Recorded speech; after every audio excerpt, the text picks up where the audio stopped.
Hey everyone, how's it going? Today I'm going to be bringing you a review of the set number 76131 Avengers Compound Battle. It has 699 pieces and retails for 100 US dollars, which is a bit pricey if you ask me, but we will take a look at the whole set and then look at the final verdict. I apologize, the frame of my camera is actually not even able to see the whole box here at once. So let's ignore the box for now and just get right into it.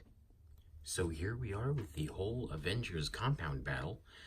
So let's take away the minifigures and the physical build of the set and focus first and foremost on the vehicles. So here are the two vehicular transportation devices used in this set. The first one here we're going to take a look at is the car. I mean, not too much of an extreme build to this. It kind of looks like something you might find in a junior's set, although there are smaller parts on here than they use in those normally. I like the side articulation, the corners and the triangle kind of pieces. They do use the grill piece for the front, in front of the lights. You can move that up or down depending on what you want to do.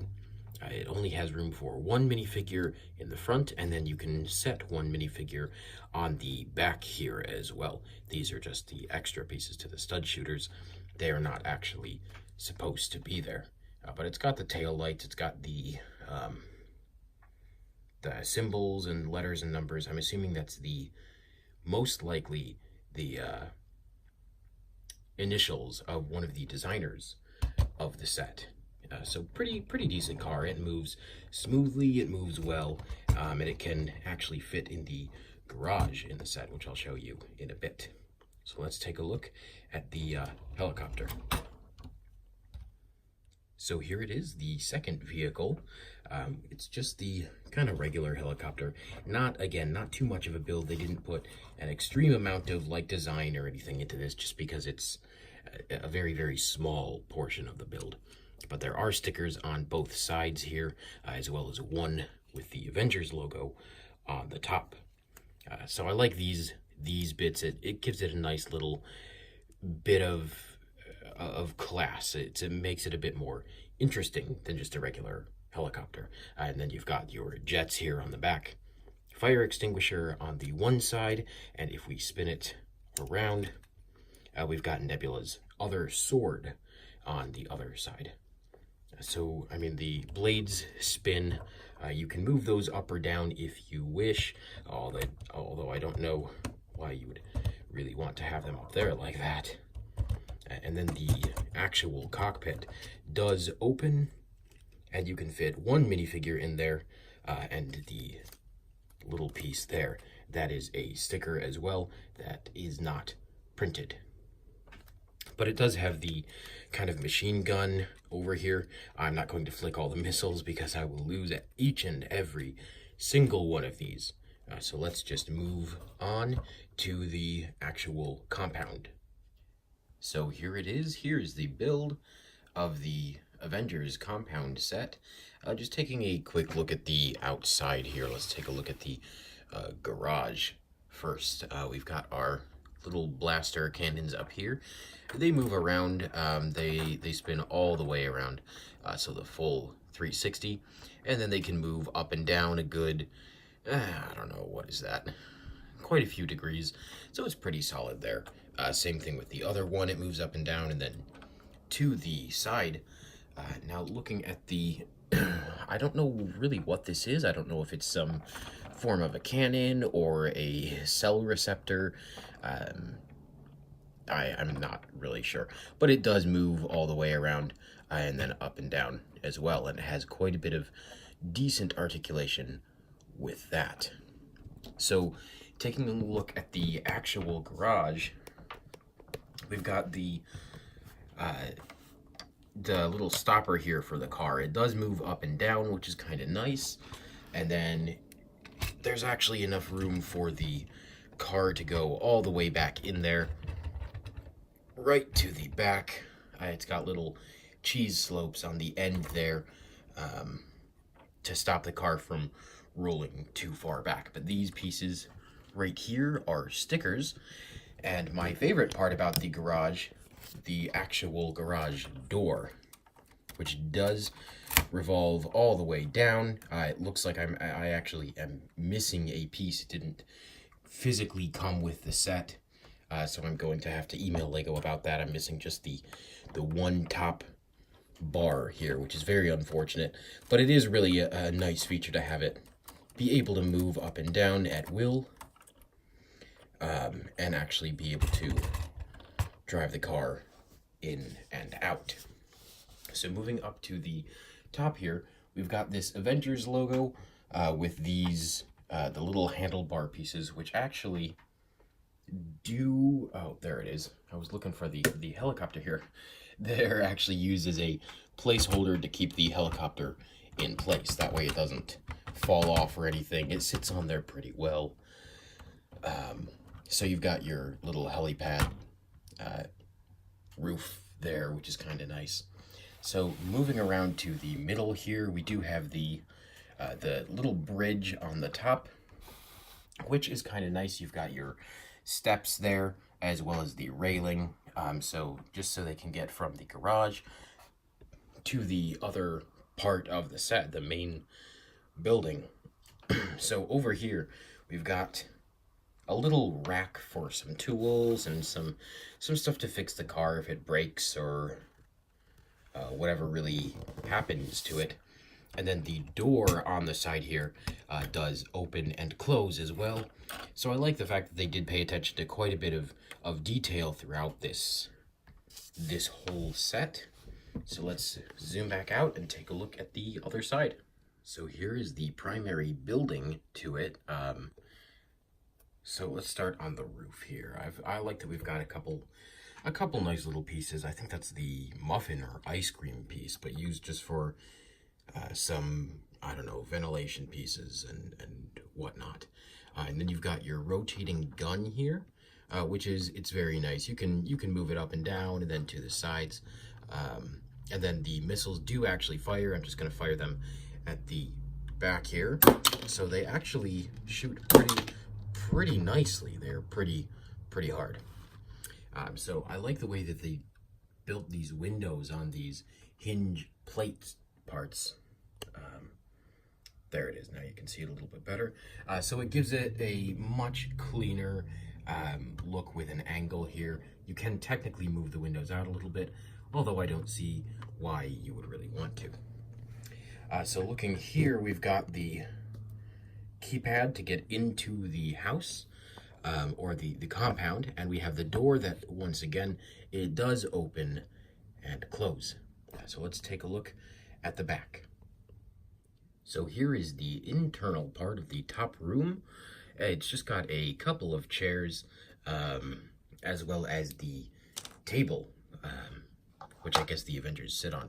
It's only held on by a couple of studs here, so if we pick it up, we can see the Avengers logo, which mine was printed a bit poorly. I got a couple of that in this set, which is very unfortunate, but it does happen. So we've got the bottle, the cups, and that's about really it for the table, except for the fact that actually, if you move the table around, you do have a couple of guns under there, and it is a nice little hiding compartment for that table and for the size of the build internally here. So that is kind of nice. You can sit the minifigures in the chairs, and then if we take a look here, if we can see this very well, I'll try to zoom in. You can see that we've got a computer screen with an Outrider on it, as well as the Avengers logo there. So that is a stickered piece. That's obviously not printed, but that's not bad. I like the attention to detail there. So zooming back out, the last part for the top of this that we have is actually a form of a revolving door. So it can actually be moved around here, and if you set a minifigure on it, just move it around again, and that will allow them to get into the actual room. So that is kind of nice. I do like that part. But let's take Nebula out and take a look at the bottom room. So here is the bottom room. We don't have a huge amount going on here, but we do have a couple minor things such as this computer. We've got the little keyboard piece, as well as a sticker there that does show the Infinity Gauntlet, as well as one of the stones. And then moving over to this littler room here, the smaller bottom portion, I guess, we do have the laser kind of pieces here, which are the red lightsaber blades, which I do like to get quite a few of those in here. We get about 7, plus I think there's actually 1 as an extra piece. And so we've got the sticker here for the keypad to get in, and you can take that down, and if we take a look in there, you can actually see the Infinity Gauntlet. So you can actually take this out from the side of the build here. So just kind of tug on this just a little bit, and it'll come right out. And you've got your other red lightsaber pieces here, as well as the Infinity Gauntlet with only 2 gems. And these are the only 2 gems that came in this series, or this wave. So that tells us some interesting things, or some interesting theories or possibilities of what may be going on in Endgame. So I'm very much looking forward to that, but I'm going to have to wait a few days here to go see it, because it's not going to release until a few days from now. So now that we're done with this, let's take a look at the minifigures, so what we really all came here for. Alright, so here are the minifigures. We have a total of 4 regular minifigures, 2 big figs, and 1 micro figure. So starting actually with the micro figure here, I will put it in Nebula's hand so you can see it a little bit better than if I was holding it. But it's just a micro version of Ant-Man, so I mean, okay printing for how small this figure is. The suit does look like the Quantum Realm suit, so that's kind of nice. Although it would have been really nice to get a regular version of this minifigure in this set as well. So taking him away, let's actually take a look at Nebula. Once again with the Infinity suit, or excuse me, not the Infinity suit, the Quantum Realm suit. So once again, very nice printing. I know we've all seen this before, and we will continue to see it again. Exact same printing on all of these for each and every one of the minifigures. The only difference really is going to be their heads, headgear, and weaponry. But all around a nice minifigure. It's always nice to get another Nebula. Difficult to find character for the most part. Only came in a couple of sets prior to this. So now onto the one that literally nobody cares about. The Outrider. I will not spend much time on this one. Regular minifig, same head, same torso, same back, neck gear with the 4 arms. But, I mean, we've seen them many times before, and unfortunately, we're seeing them many, many times again. So let's toss that one real quick and move on to Captain Marvel. So I don't know what you guys thought about the movie Captain Marvel, but my opinion on that is not very high. I'll go into that in a bit, but I just think it was a very, very poorly executed movie for many, many reasons. Plus all the controversy with Brie Larson, and the fact that not many people really care for her, even people in the cast of Endgame. But as far as the minifigure goes, well, I mean, quite honestly, it's a bit lackluster. There's no leg printing, no arm printing. The torso printing is actually very, very nice. Lego did a very good job, and I love her suit. And again, with the back printing, very nice, like very, very strong, decent colors. And she does have all of this kind of blast weaponry, whatever you want to call it. But let's take that out of the way for a moment. I don't know why they gave her all this, but they left Iron Man with only a couple of stud pieces.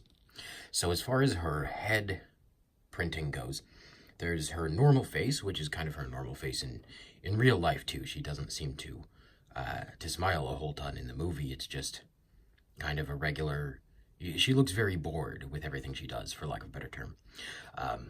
The hair print, or the excuse me, the headgear, it's all right. I think they could have made a better mold for it personally, but we've seen this minifigure before. They've only ever made one. But if we turn it around here, we do have a grinning face, which is really nice to see. Just so we don't always have that bored look, we can at least make it grinning in the Lego version, even if it's not like that in the movie. Next, we will move on to Iron Man, which is the Mark 83. So the first time we are seeing this appear in a Lego form. So it's a nice Iron Man suit. I mean, it's almost identical to the Infinity War suits, except this one has gold arms instead of red. So again, I mean, like all Iron Man minifigures, there's very nice torso printing, there's very nice leg printing, very nice back printing as well, but no side leg printing, no arm printing like the Silver Centurion had. It would have been nice to see. Oh, there's a moth or something flying around me here. I have the window open beside me as it's very, very warm out.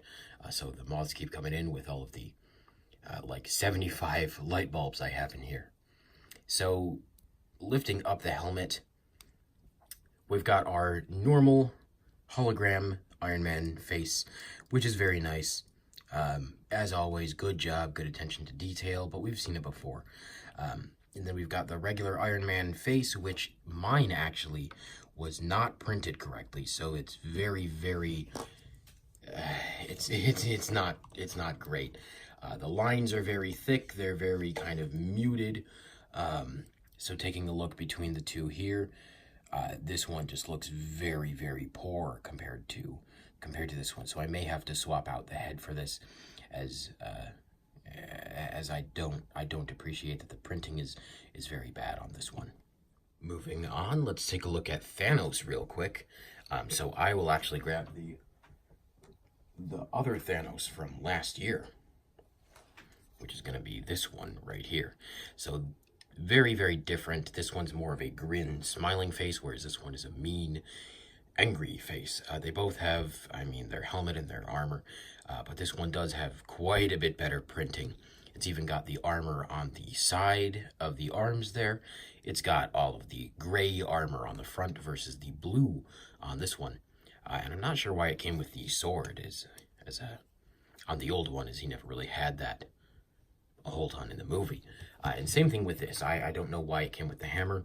It's kind of frustrating that it spins, just because I don't know why. It looks like it's trying to dig a hole through something, or something along those lines. But anyway, not bad. But what I do find very interesting, he has two purple hands. So obviously the Infinity Gauntlet is a separate piece that does come in this set as well.